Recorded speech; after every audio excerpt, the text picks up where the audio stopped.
제가 지난 주간에 미국에 있는 워싱턴 DC를 개인적인 일이 있어서 좀 다녀왔습니다. 혹시 여러분 앞으로 혹시 워싱턴 DC에 가실 일이 있으면 꼭 둘러보셔야 할 곳이 있습니다. 바로 한국전 참전 기념관입니다. 누구나 쉽게 찾을 수 있는 곳입니다. 그런데 그 한국전 참전 기념관 쪽에 입구에 그 벽이 있는데 그 벽에 있는 짧은 글귀가 아주 깊은 울림을 우리에게 줍니다. 그 글귀가 이렇게 되어 있습니다. Freedom is not free. 대가 없는 자유는 없다. 쉽게 번역하면 자유는 공짜가 아니다. 6.25 참전한 그 병사들의 모습을 형상화하기 전에 이들의 소중한 목숨을 건 희생이 있었기 때문에 대한민국의 자유가 주어졌다. 자유는 공짜가 아니다. 이런 뜻이죠. 오늘 우리에게 적용을 해도 마찬가지 아닙니까? 우리가 이렇게 자유롭게 하나님 앞에 예배를 드리고 자유를 누릴 수 있는 것은 첫 번째는 하나님 은혜지만 두 번째는 이 나라의 자유를 위해서 자신의 목숨을 바친 수많은 우리의 선조들의 희생과 그들의 아픔과 그들의 결정적인 헌신이 있었기 때문입니다. 그래서 이 나라가 또 8.15 광복절을 맞이하게 된 것이죠. 오늘은 제78주년 광복절 기념주일입니다. 먼저 오늘 이 땅에 광복의 기쁨을 주시고 오늘도 우리에게 자유를 주신 우리 하나님, 자, 우리 하나님께 영광의 박수를 우선 한번 하겠습니다.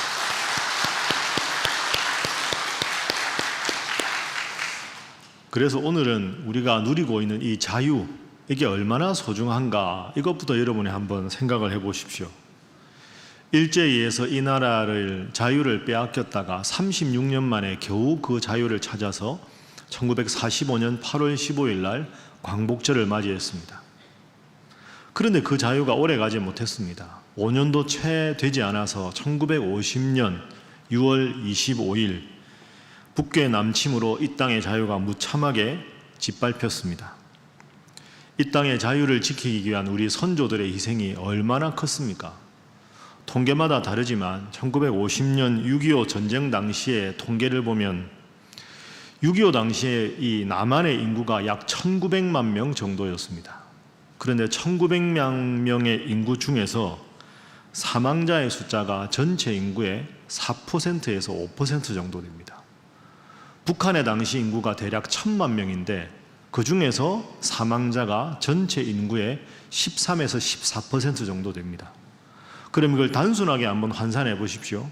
한 가정을 4인이나 5인 가정으로 기준을 잡았을 때 그 당시 자기 집에 6.25 전쟁 때문에 죽은 사람이 있는 사람이 얼마나 될까요? 우리 가족 중에서 사망자가 있다.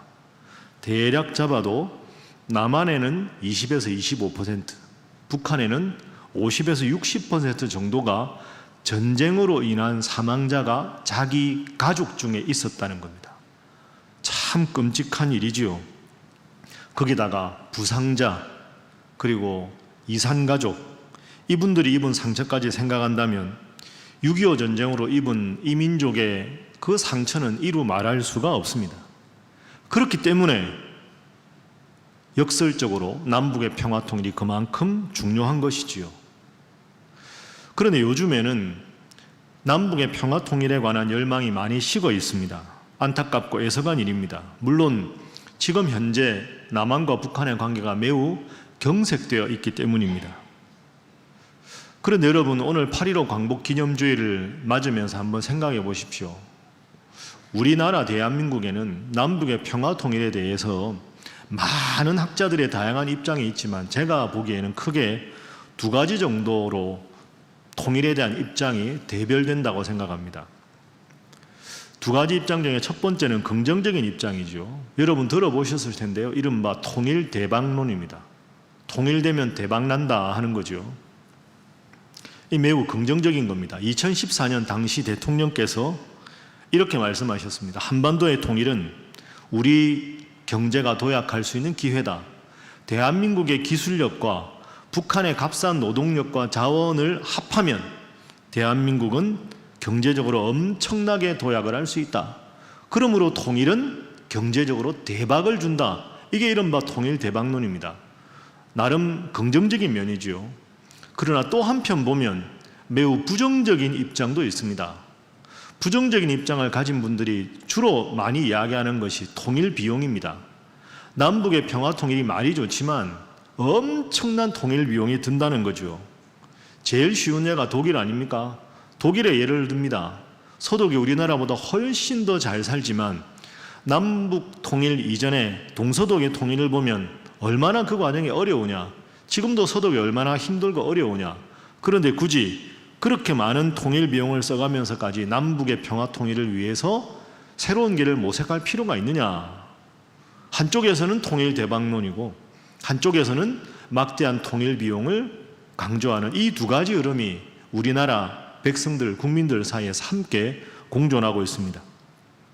게다가 남북의 평화 통일이 또 어려운 이유는 말씀드린 대로 현재 남북 관계가 매우 경색되어 있고 또 하나 무시할 수 없는 일이 세대 차이입니다.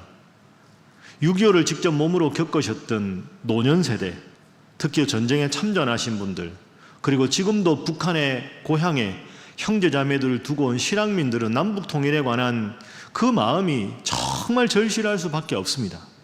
그러나 또 한편 전후 세대, 지금 현재 젊은이들은 왜 그런 막대한 통일 비용을 써가면서 굳이 남북의 평화 통일이 필요한가에 대해서 매우 회의적인 것도 사실입니다.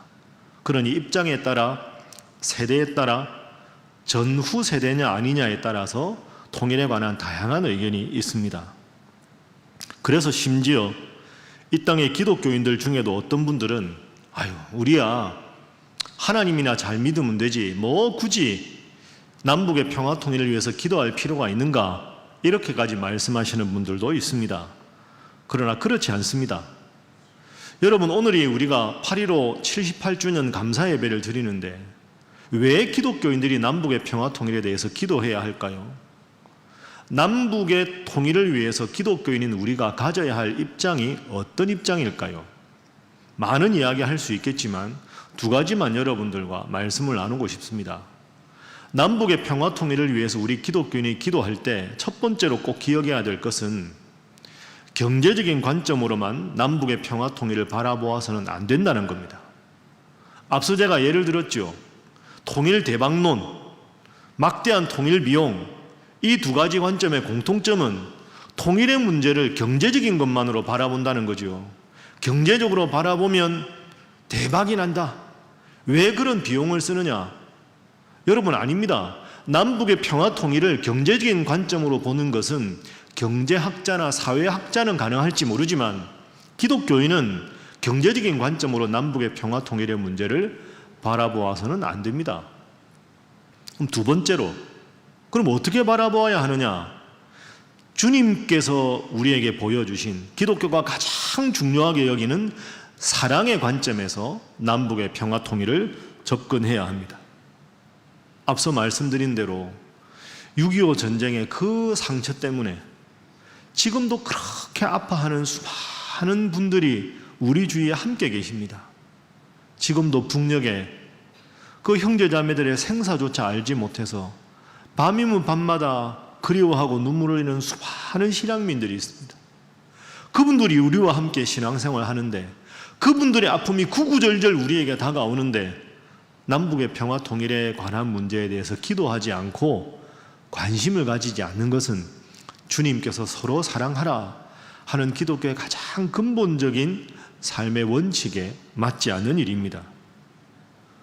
더군다나 우리가 잘 아는 대로 북한의 동포들이 주님의 이름도 모른다면, 그래서 복음을 말하기 전에 인간이야의 대접을 받고 지금도 고통 속에 신음하고 있다면, 먼 나라에 나가서 선교도 하면서 가까이 있는 북녘의 동포들의 아픔에 대해서 기도하지 않고 그 아픔을 우리가 외면한다면 그 하나님 보시기에 우리가 얼마나 죄송한 일이겠습니까?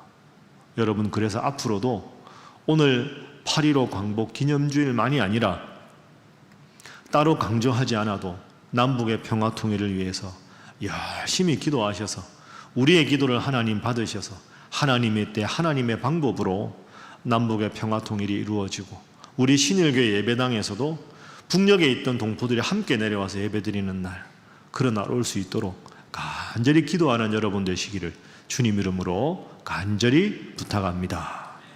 자, 우리 옆에 분들과 인사 한번 하겠습니다. 남북의 평화 통일을 위해 기도하시기 바랍니다. 자, 한 번 더 할까요? 이것은 주님의 명령입니다. 이제 오늘 본문을 잠시 살펴보겠습니다. 오늘 본문은 우리가 잘 아는 본문이지요. 한 사람이 예루살렘에서 여리고로 가다가 안타깝게도 강도를 만났습니다. 강도 만나서 가진 거 다 빼앗기고, 그리고 강도가 아마 이 사람을 심하게 구타를 했겠지요. 그래서 거의 죽어가는 상황에 쓰러져 있습니다. 그런데 거의 강도 만나서 쓰러져 있는 사람 그 주위를 맨 먼저 지나가는 사람이 제사장입니다. 제사장은 하나님의 성전에서 일하는 사람인데 그냥 그 강도 만나서 쓰러져 죽어가는 사람을 외면합니다. 두 번째는 레위인인데 레위인도 그 사람을 보고 그냥 지나갑니다. 세 번째로 누가 지나갑니까? 한 사마리아인 지나갑니다. 한 사마리아인은 그 강도 만난 사람을 데려다가 부축해서 자기 나귀에 태우고 그 우리로 쉽게 말하면 주막에 데리고 가서 거기서 정성껏 치료하고 회복될 때까지 모든 비용을 자기가 되겠다 하고 아주 따뜻한 사랑을 보여줍니다. 여러분, 이 예루살렘에서 여리고로 갔다 이렇게 되어 있는데요. 이 예루살렘에서 여리고는 가깝습니다. 지금 거리 단위로 하면 약 36km 정도 됩니다. 예루살렘이 제일 중요한 도시이기 때문에 예루살렘에서 제사장과 레위인들이 보통 가까운 여리고에 사는 경우가 많았습니다. 그런데 예루살렘은 지대가 높고 여리고는 지대가 낮습니다. 그러니까 높은 데서 낮은 데로 내려가는 겁니다. 높은 데서 낮은 데로 내려가는 길은 길이 쉽지요. 그런데 쉬운 길인데 그렇지가 않습니다. 여기는 굽이굽이가 많고요. 그 다음에 암석이 많습니다.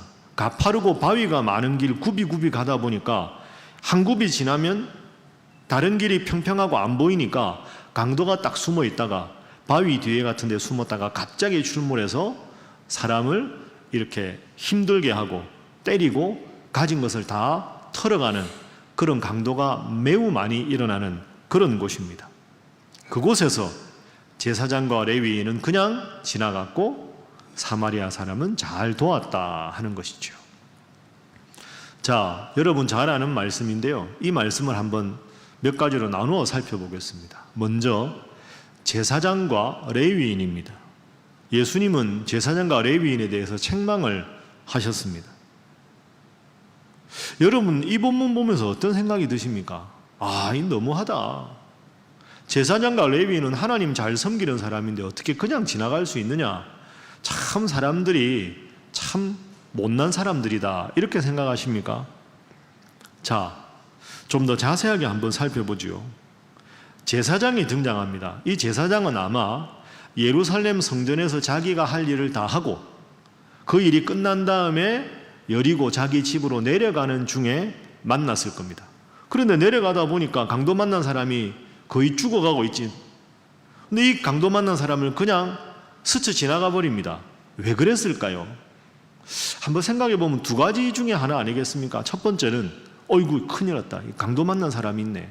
내가 여기서 이 사람 돕다가 강도가 지켜보다가 나도 혹시 해코지할 수 있으니 빨리 도망가자. 내가 강도 만날까 봐 두려워서 빨리 도망갔을 수 있겠죠. 두 번째 경우는 이런 생각입니다. 지금 죽어가는 사람을 내가 도와준다고 해서 이 사람을 돕다가 이 사람이 만약에 내가 돕다가 죽어버리면 어떤 일이 생길까요? 구약의 율법에 의하면 죽은 사람을 만지는 것은 부정한 일입니다. 그러니 이 사람 괜히 내가 좋은 마음으로 도와주다가 지금 거의 죽어가는데 부축이라도 하다가 이 사람이 죽으면 죽은 사람을 만진 나는 구약의 율법에 의하면 일주일 동안 격리 생활을 해야 합니다. 내가 아무것도 할 수가 없습니다. 그럼 이 사람 직업이 뭡니까? 제사장 아닙니까? 제사장 일을 내가 계속 수행을 해야 되는데 이 사람 괜히 좋은 마음에 도와주다가 이 사람이 죽으면 일주일 동안 불결해서 성전 출입을 못하게 되는 결과가 생깁니다. 성전에 못 들어가면 제사장 역할을 할 수 없고 그렇기 때문에 이 제사장은 이런 마음도 있었을 겁니다. 안타깝지만 내가 하나님의 일을 해야 되기 때문에 이 사람을 외면할 수밖에 없다. 누군가가 도와주겠지, 이런 생각입니다. 자, 두 번째로 레위인도 마찬가지입니다. 레위인도 성전에서 제사장을 도와 일하는 사람입니다. 강도 만날까 봐 두려워서, 혹은 내가 이 사람 만지다가 내가 불결해지면 성전 출입이 안 되기 때문에 안 되겠다.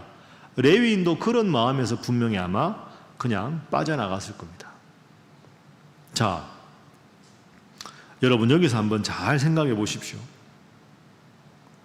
만약에 제사장과 레위인을 우리가 만나서 가정을 해보십시오. 당신 어떻게 그럴 수가 있어요? 하나님 믿는 사람이 어떻게 그냥 지나갈 수 있어? 라고 묻는다면 분명히 제사장과 레위인은 근거를 신앙적인 걸로 댈 겁니다. 내가 하나님의 성전에서 일을 해야 되기 때문에 외면했습니다. 이웃을 외면하는 근거를 하나님의 이름에 둘 겁니다. 여러분, 이것이 이 사람들의 모습입니다. 신앙적인 이유를 대면서 이웃을 돕는 것을 외면했다는 것이죠. 그러면 이들의 말이 의미가 있습니까? 일리가 있습니까? 아닙니다.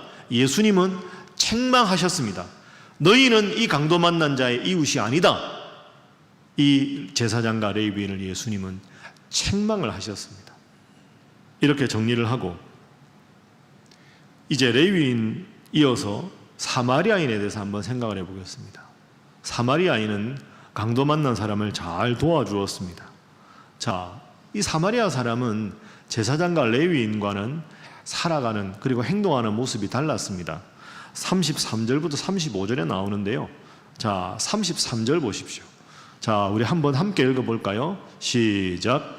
어떤 사마리아 사람은 여행하는 중 거기에 이르러 그를 보고 불쌍히 여겨, 아유, 저 사람 강도 만나 죽어간다 하고는 불쌍하게 여기는 마음으로 강도 만난 사람을 도와줍니다. 어떻게 도와주었느냐? 34절 보십시오. 가까이 가서 기름과 포도주를 그 상처에 붓고 싸매고 자기 나귀에다가 태우고 주막으로 데리고 갑니다. 정성껏 주막까지 데리고 가서 돌보아줍니다. 그리고 35절 보십시오. 그 이튿날이라고 되어 있는데 다른 사본에는 그 다음 날 새벽 이렇게 되어 있습니다. 이 사람이 아주 바쁜 사람이라는 걸 알 수 있죠. 그 사마리아 사람이 주막 주인에게 말합니다. 데나리온 2를 주면서 이 사람을 내가 바빠 지금 떠날 수밖에 없으니 돌봐 주십시오. 비용이 더 들면 내가 돌아올 때 갚겠습니다. 이렇게 말합니다. 돈을 얼마를 줬습니까? 데나리온 2를 줬습니다. 데나리온 2는 그 사람이 주막에서 최소한 보름간 머물 수 있는 비용입니다.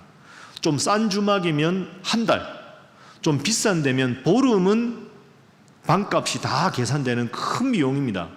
그리고 더 들면 내가 와서 다시 돈을 더 주겠다. 여러분 어떻게 느끼십니까?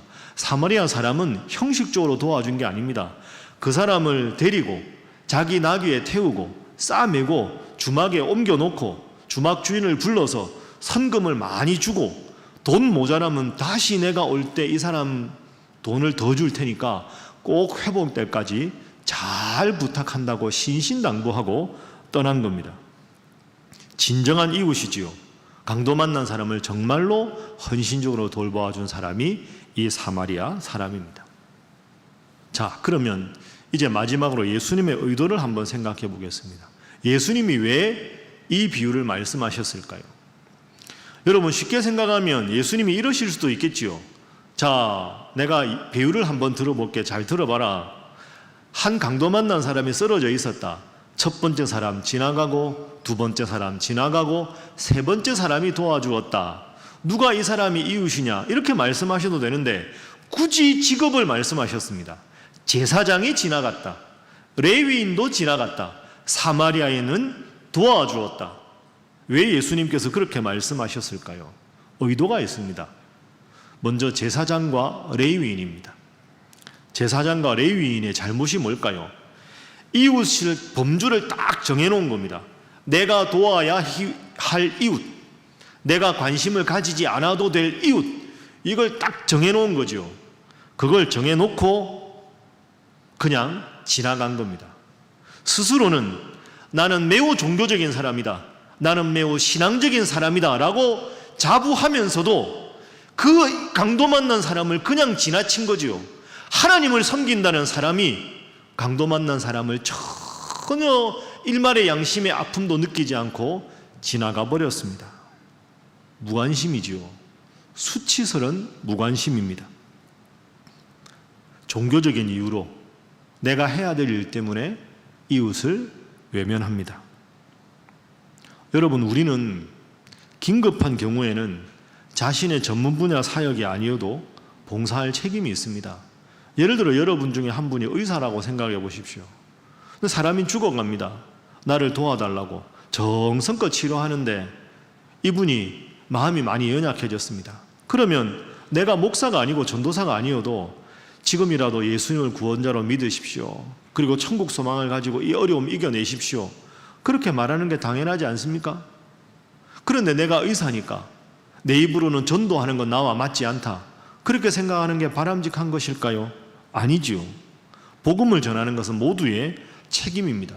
종교적인 의무만큼 중요한 게 이웃을 사랑하는 마음입니다. 그 점을 이들은 놓친 겁니다.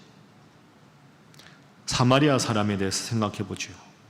사마리아 사람은 강도 만난 사람을 정성껏 도와주었습니다. 사마리아 사람, 예수님의 교훈은 바로 이런 겁니다. 너희 유대인들 잘 들으라. 너희 유대인들은 사마리아 사람은 하나님도 잘 믿지 않고 우상 숭배하는 사람이라고 막 손가락질하고 업신여기지 않느냐. 너희가 사람 취급도 하지 않는 사마리아 사람은 강도 만나 죽어가는 사람을 정성껏 도와주었다. 그런데 하나님을 제일 잘 믿는 사람이라고 자부하면서 제사장과 레위 너희 유대인들은 이웃을 전혀 도와주지 않고 그저 외면했다. 경건한 척하지만 경건하지 않은 너희들과 경건하지 않다고 손가락질하는 사마리아인이 이웃을 도와주었다면 하나님은 누구를 더 사랑하시겠느냐? 너희는 지금 어느 쪽에 서 있느냐? 이게 예수님의 비유의 핵심이라고 말할 수 있습니다. 여러분, 우리가 이 문제는 참 깊이 생각해야 됩니다.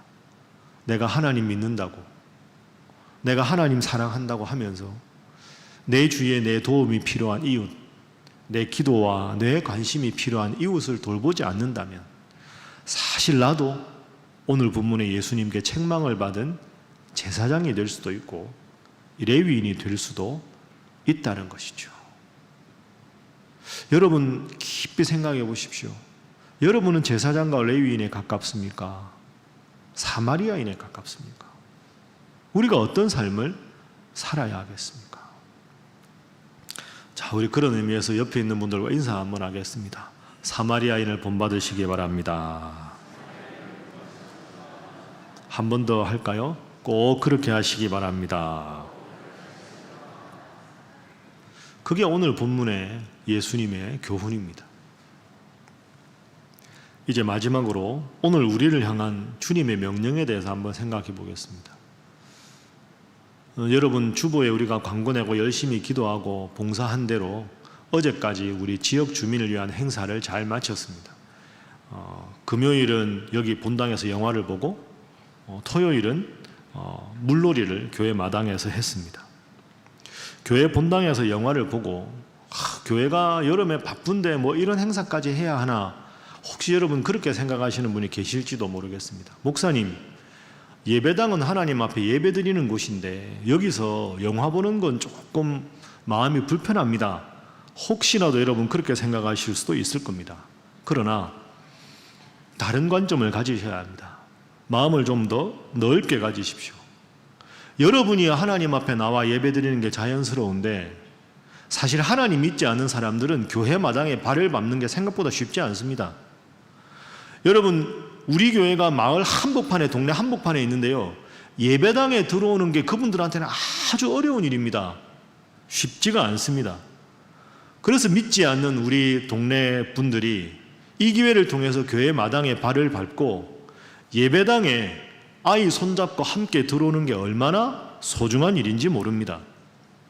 어제도 제가 보니까 여기 이제 교회 마당에 쫙 이렇게 그늘막 텐트를 쳤지 않습니까? 교회 마당에서 그분들이 아이들 수영하는 거 보면서 제일 먼저 보이는 게 우리 교회 본당 아닙니까? 우리 교회 본당을 교회 마당에서 그들이 바라본다. 본당에 여기 들어와서 아이들과 영화 보면서 이 뒤에 있는 십자가를 바라본다. 이게 그분들의 인생에 얼마나 소중한 경험이겠습니까? 교회 마당을 밟아보았으니 마당까지 들어온 분이 본당에 들어오기는 이제 어렵지가 않을 겁니다. 본당에 영화 보러 왔던 분들이 이제는 영화 상영하지 않아도 하나님 말씀을 듣는다고 이 자리에 앉아 있는 게 별로 어렵지 않을 겁니다. 한 번이 어렵지 두 번, 세 번은 어렵지 않습니다. 그래서 이런 일이야말로 정말로 교회가 앞장서서 해야 할 일입니다. 사실 우리 교회가 제일 바쁠 때가 여름 이 기간 아닙니까?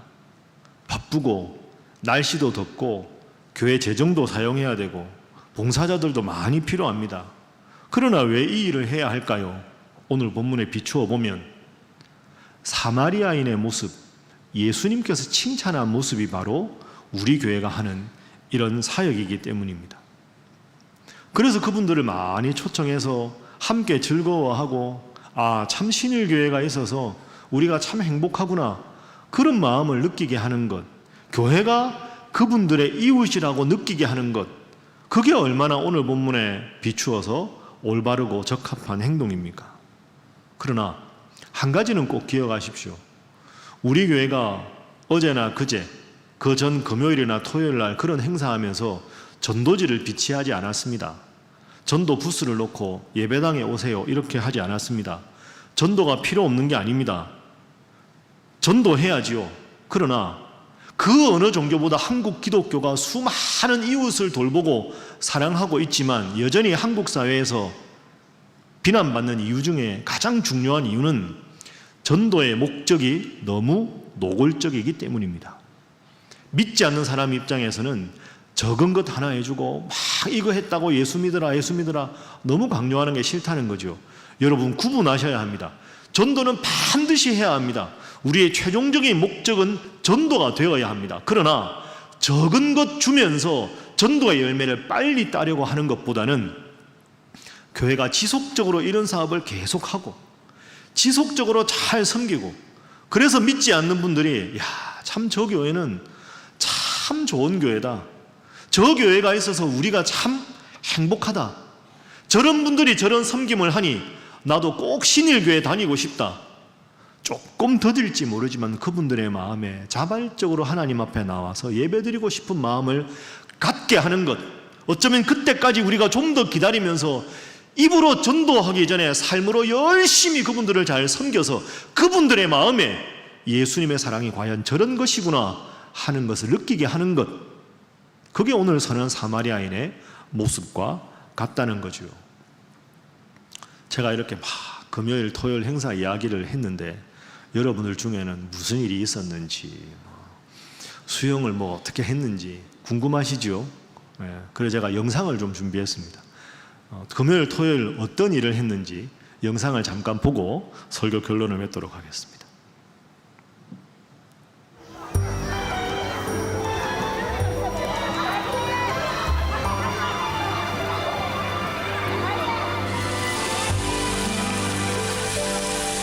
주의 말씀 더 안으로 더 안으로 더 안으로 전문은 열려있네 볼 수 있네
우리 하나님께 영광의 박수 한번 하겠습니다.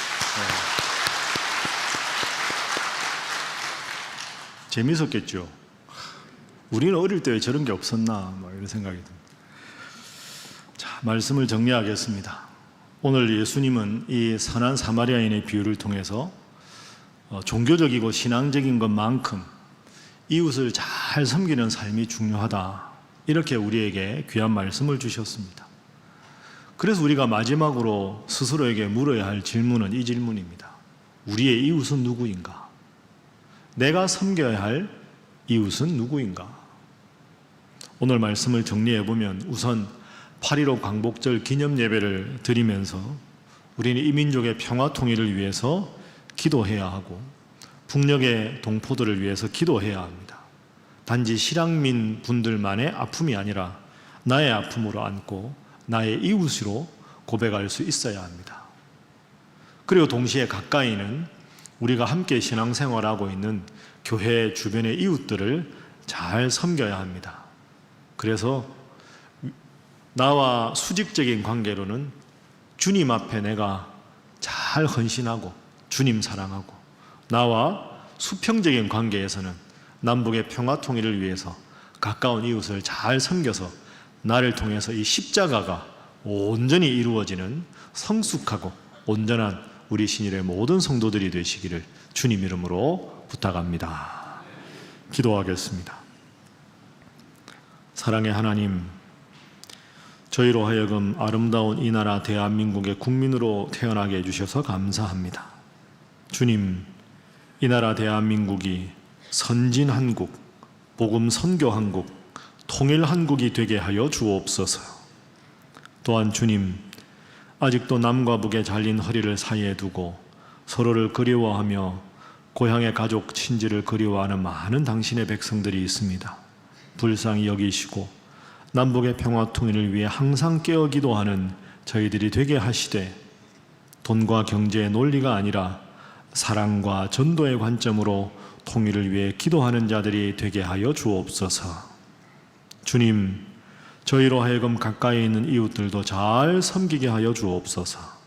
지속적인 섬김과 낮은 태도를 통하여 주님께서 그들의 마음을 움직여 주시고, 그리하여 장차 이 예배당에 다 나와서 하나님 잘 믿는 그분들 되도록 역사하여 주옵소서. 예수님의 이름으로 기도하옵나이다. 아멘.